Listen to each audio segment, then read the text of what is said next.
Hello everyone and welcome to study IQ IAS। मेरा नाम है Rishabh and I am your UPSC economics optional faculty teacher mentor here. So moving ahead with our optional 15 minute series, आज हम लोग बात करने जा रहे हैं बहुत ही बड़े और इम्पॉर्टेंट रिफॉर्म्स के बारे में जो कि भारत की आज़ादी के साथ ही शुरू हो गए। कितने सक्सेसफुल हुए या नहीं हुए वो हम बात करेंगे in the next one. Today we are talking about what were those reforms. So हम लोग बात करने वाले हैं आज लैंड रिफॉर्म्स के बारे में that started with the independence, यानी 1947 में इंडिपेंडेंस मिली, 1948 से हमारा लैंड रिफॉर्म्स शुरू हो गया। ठीक है, okay. So how land reforms जो हुए उसके 4 मेजर मेथड्स थे जो सरकार ने सोचे और करना चाहा। तो वो क्या 4 मेथड थे वो देखते हैं। Okay, so these were the 4 methods of land reforms. Number 1 जो सबसे पहले हुआ, abolition of zamindari. Then tenancy reform. Tenancy मतलब जो टेनेंट फार्मर थे, जो किराए पे ज़मीन लेके काम कर रहे थे। टेनेंट मतलब जो किराए पे ज़मीन लेके काम कर रहे थे। Why? Because there was a prevalence of zamindari. क्योंकि परमानेंट सेटलमेंट के जितने रीजन थे, याद करो हिस्ट्री में, वहाँ पे zamindars were the land holders. तो ज़मींदार के अंडर में काम कर रहे थे ये टेनेंट्स। और कौन से रिफॉर्म्स हैं? लैंड सीलिंग रिफॉर्म्स, यानी एक व्यक्ति के पास कितनी मैक्सिमम लैंड हो सकती है उसकी ceiling, the setting the upper limit. ठीक है, setting the upper limit. And then land consolidation, because we had a lot of fallow land या छोटे छोटे पार्ट्स में बटे हुए land among different people. So instead of having small parts scattered everywhere, it was better that people start to exchange the land according to, so that एक बड़ा टुकड़ा land का बन जाए। इससे प्रोडक्टिविटी भी बढ़ने वाली थी और overall production and quality of produce भी बढ़ सकता था। So that's why these 4 methods were used. तो अब ये ज़मींदारी सिस्टम सबसे पहले क्यों देखा गया? It started from 1948। अच्छा, एक बात और, एग्रीकल्चर हमारे कॉन्स्टिट्यूशन में स्टेट सब्जेक्ट है, तो सेंट्रल गवर्नमेंट इन चारों रिफॉर्म को नोटिफाई तो कर सकती है, बट एक्चुअल जो रूल्स हैं वो बनाएगी स्टेट। ठीक, तो ये जो सेंटर है सारे रिफॉर्म्स का एक बेस बना के स्टेट्स को अर्ज कर सकती है और करती थी भी, so that they can make proper rules and regulation as per the requirement of their states. तो इसीलिए हम देखेंगे कि 1948 में abolition of zamindari act was passed, but 1954 आते आते भी only 6 states made laws on the abolition of zamindari. ठीक है, उसमें भी इतने लूप होल्स कि अबॉलिशन ऑफ ज़मींदारी में ज़मींदार थे क्या? ज़मींदार्स वर a link between the farmers and the Britishers during the British Raj period। तो वो जो बीच के इंटरमीडियरी थे उन्हीं को परमानेंट सेटलमेंट में लैंड ओनर माना गया था।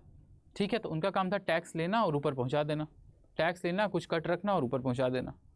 ठीक है, तो ये ज़मींदार जो इंटरमीडियरी थे, इंटरमीडियरीज, ठीक है, उनको बीच से हटाना था सरकार को। ठीक, ताकि सरकार can then directly talk with the farmers. ठीक, टैक्स तो लेना नहीं था, एग्रीकल्चर टैक्स तो ले नहीं रहे। ठीक है, तो और दूसरी चीज़ ये थी, there was a lot of exploitation that was going on with the farmers, क्योंकि लगभग around 80% of produce went for taxes. 80% तक जो प्रोड्यूस होती थी वो टैक्सेस में देना पड़ता था। ठीक है, दूसरी चीज़ प्रॉब्लम क्या थी? जिनके पास ज़मीन थी वो बहुत बड़ी बड़ी ज़मीन थी, और जिनके पास नहीं थी वो भाई टेनेंट फार्मर या शेयर क्रॉपर की तरह काम करते हैं। शेयर क्रॉपर मतलब जो जैसे आधे या 40% आधा ज़मीन लेके काम कर रहे हैं कि जितना हम उगाएंगे आधा मेरा आधा आपका। टेनेंट्स कौन है? जो आपको पूरी ज़मीन उनकी, बस आपको रेंट एक फिक्स मिलेगा। ठीक है, तो ये बात थी ज़मींदारी में, प्लस देयर वॉज एक्सप्लॉयटेशन। ठीक है, देयर वॉज एक्सप्लॉयटेशन, तो ज़मींदारी को हटाना ज़रूरी था, फ्यूडलिज्म को हटाना ज़रूरी था, so that people can have actual freedom. तो ज़मींदारी एक्ट 1948 में पास हुआ, 1954 तक 6 स्टेट्स में हुआ, 1956 आते आते 13 स्टेट्स पास्ड इट।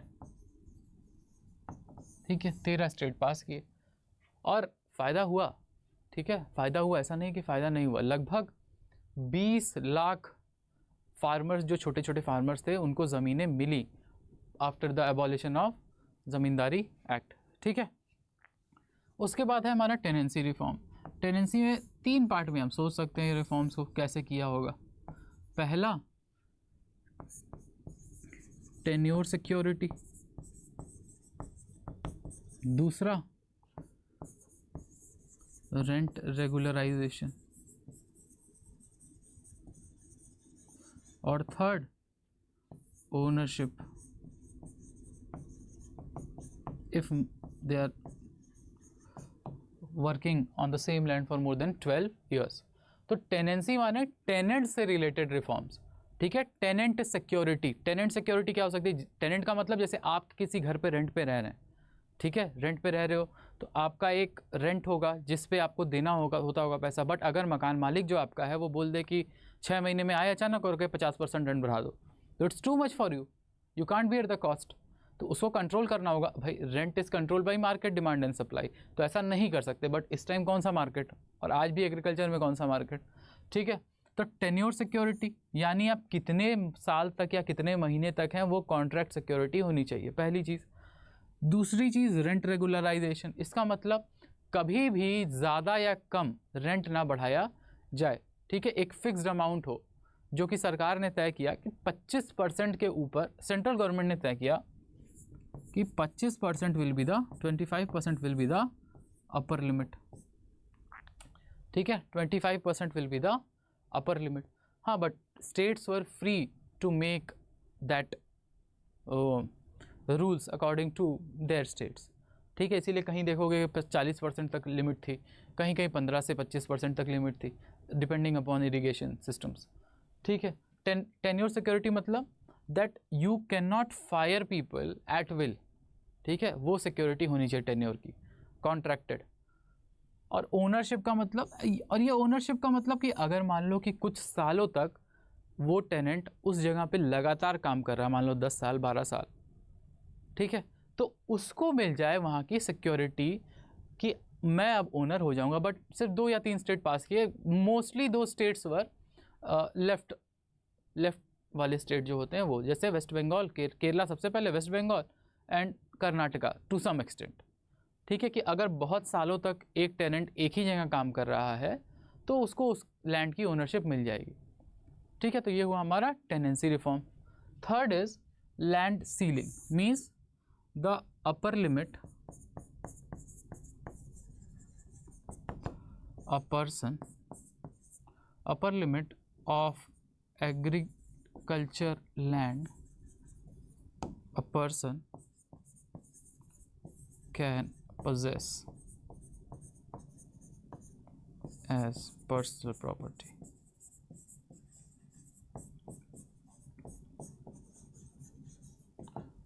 ठीक है। लैंड सीलिंग मतलब अपर लिमिट, कितना मैक्सिमम लैंड आप रख सकते हैं। अच्छा, सरकार का जो नियम बना सो बनेगा, बट लैंड सीलिंग मतलब हर स्टेट का अलग अलग रहेगा। हर जगह ऐसे पास भी नहीं किए गए थे रेगुलेशंस जो लैंड सीलिंग के ऊपर बात कर रहे हो कि अगर आपके पास ज़्यादा लैंड है तो आपको बांटना पड़ेगा लोगों के साथ या सरकार ले लेगी। और कोई क्यों करता?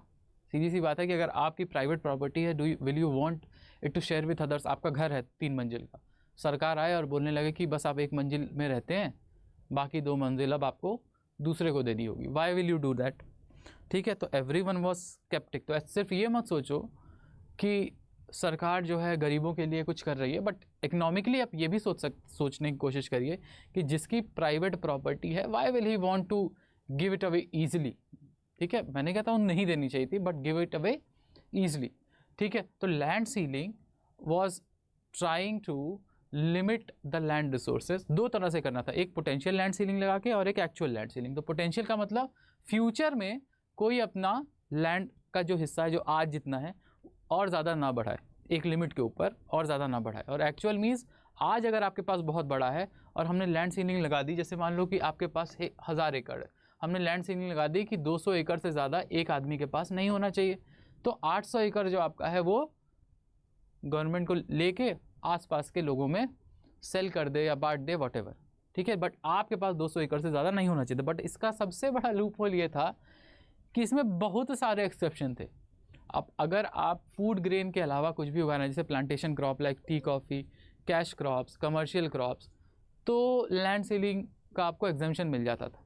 प्लस अगर आप ये दिखा दे रहे हैं कि जैसे मान लो कि मेरी 1000 एकड़ की लैंड है, तो 200 एकड़ मेरा हो गया, 100 एकड़ मैंने अपने बच्चे के नाम पे कर दिया, 100 एकड़ वाइफ के नाम पे कर दिया, 100 एकड़ पापा के नाम पे कर दिया, मम्मी के नाम पे कर दिया, किसी भाई के नाम पे कर दिया, कुछ भी कर दिया, यानी अपने फैमिली में ही मैंने बांट दिया। तो क्या हुआ, दिस 1000 एकड़ got fragmented into many small fragments, but घूम फिर के ये पूरे लैंड का जो ओनरशिप है वो कहाँ है, मेरे ही घर में है, मेरे ही फैमिली में, ठीक है। तो the family relative concept also provided an exception to land ceiling act. ये एक लूप होल था इस एक्ट का, ठीक है, और इसका बहुत फ़ायदा उठाएगा, और इसको डेलिबरेटली ऐसा रखा ही गया था कि आपको फ़ायदा ही हो जिनका लैंड ओनर है, क्योंकि generally the ruling class was also part of the feudal class. तो वो जो नेक्सस एक रहता है, that played a very vital role, क्योंकि लैंड रिफॉर्म्स को जितना सफल होना चाहिए था, जिस इंटेंशन से central government, initial central governments ने इसको पुश किया था, वो उतना हुआ नहीं। अब हुआ land consolidation. Land consolidation means जैसे मान लो कि ये पर्सन ए है, ठीक है, ये इसकी मेन लैंड है और कहीं दूर इसकी दूसरी लैंड है, ठीक है, तो there is a land fragmentation. फिर उसी गांव में कोई तीसरी लैंड है, बट एक पर्सन बी है, ठीक है, उसकी एक पार्ट लैंड यहाँ पे है, उसकी एक पार्ट लैंड यहाँ पे है, ठीक है। तो instead of this person A going to this place for farming on such a small land piece, अगर ये लोग आपस में लैंड एक्सचेंज कर लें तो क्या होगा, इससे ए की ज़मीन यहाँ बढ़ जाएगी, लैंड कंसोलिडेशन यानी इंटीग्रेशन ऑफ लैंड, जो स्मॉलर फ्रैगमेंट्स हैं उसको इंटीग्रेट करके एक बड़ा कंटिन्यूअस पीस ऑफ लैंड बना दिया जाए, और बी के पास यहाँ कंटिन्यूअस पीस ऑफ लैंड हो जाएगा। So both A and B will have a bigger land parcel और अ बिगर लैंड पूल या बिगर लैंड साइज। तो इससे क्या होगा, इस पूरे एरिया पे सिर्फ ए फार्म करेगा, इस पूरे एरिया पे बी फार्म करेगा, और इससे उनका इनपुट कॉस्ट कम होगा। नहीं तो पहले यहाँ पे आता, यहाँ फार्मिंग करता, यहाँ पे बीज गिराता, पानी डालता, मशीन चलाता, हल चलाता, और फिर यहाँ आता, टाइम वेस्ट होता। फिर मान लो कि एक आदमी यहाँ पे ही, मान लो यहाँ आके बैठ गया कि चिड़िया आएगी मेरा दाना यहाँ पे ख़राब कर देगी, या पेस्ट को भगाने के लिए यहाँ बैठ गया, बट इस वाले खेत को कौन देखता। तो there were problems with land fragmentation and separations, scattering of land. उस प्रॉब्लम को ख़त्म करने के लिए लैंड कंसोलिडेशन का कॉन्सेप्ट आया। Not very successful because no one wants to give their land. सबसे बड़ी बात यही है, जब लैंड सीलिंग में बड़े बड़े फार्मर देने को तैयार नहीं है, तो लैंड कंसोलिडेशन में छोटे छोटे फार्मर, बिकॉज ज़मीन की जो इमोशनल वैल्यू है, the emotional value of your land is very much high, so no one wants to give it away so easily. So आज हम लोग यहीं स्टॉप करते हैं इसको, इस डिस्कशन को, बट आई प्रॉमिस कि लैंड रिफॉर्म्स हमारे आगे बढ़ेंगे। कि हमने अभी जाना कि लैंड रिफॉर्म्स थे क्या। In the next one we will talk about the if it was a failure और not a failure, what were the things that were done, ठीक है, क्या लूप होल्स थे, इसके बारे में हम थोड़ा और डिटेल में चर्चा करेंगे। तब तक के लिए thank you everyone, revise it, bye bye, and if you want more detailed discussion do join economics optional. ठीक है, मिलते हैं, थैंक यू, बाय बाय।